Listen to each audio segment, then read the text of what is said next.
এই মহান পার্লামেন্টে বসেও বা যারা বসেন এদের মধ্যে অনেকে বাইরে যে এমন বক্তব্য রাখেন যেই বক্তব্যগুলো আসলে কোনোভাবেই কোনো ভদ্র সমাজে কোনো ভদ্র মানুষের মুখে সমীচীন না, একজন পার্লামেন্টের মুখে তো সমীচীন হতেই পারে না।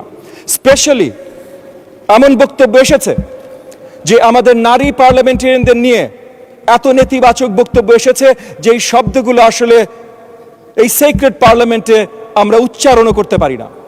ওই একই জায়গার মনোভাব থেকে, ওই একই নেতিবাচক বা নোংরা মনোভাব থেকে ওই জায়গায় কথা আসে যে কালচারাল এডুকেশন নাকি আমাদের সন্তানদের ভুল পথে নিয়ে যাবে। আমরা নতুন সমৃদ্ধ বাংলাদেশ তৈরি করতে চাই, যেই নতুন সমৃদ্ধর বাংলাদেশের পথ আমাদের দেখাচ্ছেন আমাদের মাননীয় প্রধানমন্ত্রী, আমাদের সংসদ নেতা জনাব তারেক রহমান। যে ইনভেস্টমেন্ট আমরা দেশের ভবিষ্যতে করতে চাই, সেই ইনভেস্টমেন্ট সঠিকভাবে তখনই হবে যখন উন্মুক্ত ক্রিয়েটিভ চিন্তা চেতনার জায়গা আমরা তৈরি করে দেবো আমাদের শিক্ষার্থীদের জন্য।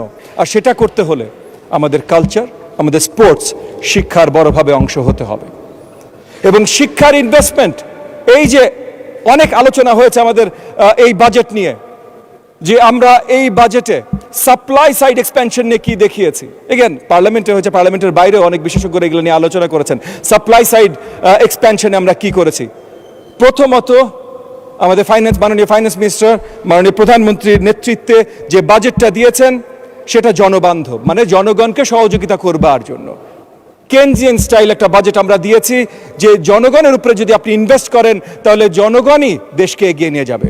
কিন্তু একই সাথে সাপ্লাই সাইড এক্সপ্যানশনের জন্য ক্রিয়েটিভ ইকোনমি, পুরনো ফ্যাক্টরিগুলোকে কিভাবে আবার পুনরুজ্জীবিত করা যেতে পারে, এই সব কিছুর বড়ভাবে জায়গা রাখা হয়েছে আমাদের নতুন এই বাজেটে।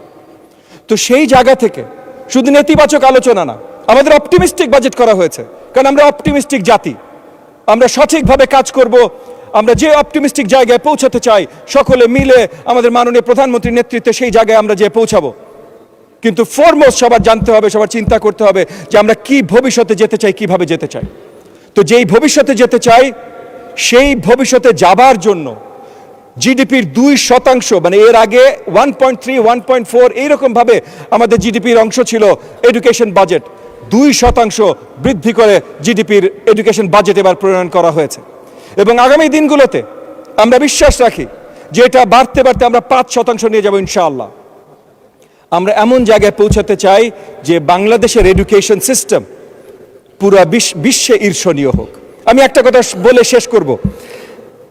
আমাদের দেশে গত 20 বছরে, আজকে আমরা যেভাবে এডুকেশনের দিকে তাকাচ্ছি, যদি গত 20 বছরে তাকানো হতো তাহলে এই দেশের মানচিত্র, এই দেশের পুরো চেহারা বদলে যেত। আপনারা যেখানকার এমপি মহোদয়রা আছেন, মাননীয় স্পিকার আপনার মাধ্যমে বলছি, তাদের যে কোনো এলাকা রাস্তা গলিতে যখন হেঁটে যান বা গাড়ি নিয়ে যান, আশেপাশে যা দেখেন, যদি 20 বছর আগে এই এডুকেশন ব্যবস্থায় এত কড়া নজর দেওয়া হতো তাহলে আজকে ওই যা দেখেন তার থেকে আর উন্নত মানের দেখতেন। যেই দোকান দেখেন আরো বেটার দোকান দেখতেন, যেই অফিস দেখেন আরো বেটার অফিস দেখতেন, যে বাসা দেখেন আরো বেটার বাসা দেখতেন, যে স্কুল কলেজ দেখেন আরো বেটার স্কুল কলেজ দেখতেন। সো এই 20 বছর যদি আজকে যেটা শুরু করেছে মাননীয় প্রধানমন্ত্রী এবং ওনার নেতৃত্বে মাননীয় ফাইন্যান্স মিনিস্টার যে বাজেটটা প্রণয়ন আমাদেরকে দিয়েছেন, এটা যদি 20 বছর আগে এটা করা হতো তাহলে আসলে ওই বাসার চেহারা বদলে যেত, ওই দোকানের চেহারা বদলে যেত, ওই মার্কেটের চেহারা বদলে যেত এবং পুরোপুরিভাবে বলতে পারি পুরো বাংলাদেশের চেহারা বদলে যেত। তো আগামীতে বাংলাদেশের চেহারা আমরা এইভাবেই বদলাতে চাই। আপনারা, আমাদের মাননীয় ডেপুটি স্পিকার আপনার মাধ্যমে বলছি, বিরোধী দলে যারা আছেন তারা নেতিবাচক অনেক কিছু বলতে পারেন, ক্রিটিসাইজ করেন, কিন্তু মূল লক্ষ্যতে পৌঁছাতে এখানে বাধা দিতে চেষ্টা করবেন না। আপনাকে অসংখ্য ধন্যবাদ মাননীয় ডেপুটি স্পিকার।